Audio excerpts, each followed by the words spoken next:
आप सोचते हैं कि आप अल्कोहल नहीं लेते, शराब नहीं पीते तो लीवर सेफ है। बिल्कुल गलत। तो मैं आज आपको 5 चीजें बताऊंगा जिसके कारण लीवर खराब होता है। सबसे पहला कारण तो आपका सबसे फेवरेट है शुगर। अब शुगर आ गया, मीठा आ गया, स्वीट्स सारे आ गए, शुगरी ड्रिंक्स आ गए, कि जो प्रोसेस्ड फ्रूट जूसेस आ गए, जितना भी आप मीठा खाते हो ये सारा का सारा फैट के रूप में कलेक्ट होकर लीवर में जमा होता है और लीवर को डैमेज करता है। अब ओबेसिटी, मोटापा, कि हर घर में कोई ना कोई तो मोटा जरूर है और एटलीस्ट पेट बाहर निकला हुआ तो जरूर है। तो गाइज मोटापा बहुत खतरनाक होता है। मोटापा बॉडी में क्रॉनिक इन्फ्लेमेशन पैदा करता है। मोटापा अपने आप में बहुत सारी बीमारियों का इन्विटेशन लेटर है। तो जो मोटापा रहता है वो फैट्स की वजह से, फैट एक्यूमुलेट करने की वजह से लीवर भी फैटी लीवर बनता है, डैमेज होता है और लीवर में भी क्रॉनिक इन्फ्लेमेशन तैयार होता है। अनकंट्रोल्ड डायबिटीज, ये एक और बहुत बड़ा खतरा है।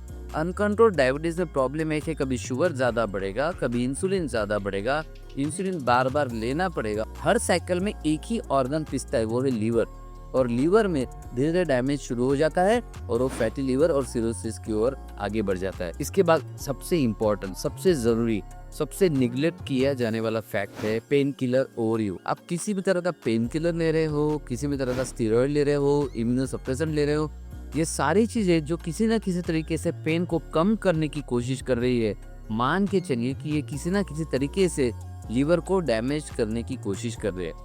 अब ये इतनी सारी चीजें आप रोज करते हो, शराब नहीं भी लो तो ये सारी चीजें लीवर को डैमेज करने के लिए पर्याप्त है। तो अगर आपको लगता है कि आप इनमें से कुछ कर रहे हैं तो कमेंट में जरूर लिखिएगा कि आप क्या क्या कर रहे हो। और जो अगर अल्कोहल ले रहे हैं आप अल्कोहल को एडिशन करके लिखिएगा। और अगर आपको लगता है कि आपको सेफ रहना है, लीवर को इम्प्रूव करना है, कमेंट में जरूर लिखिएगा। हमारी टीम आपको गाइड करने के लिए जरूर कॉल करें।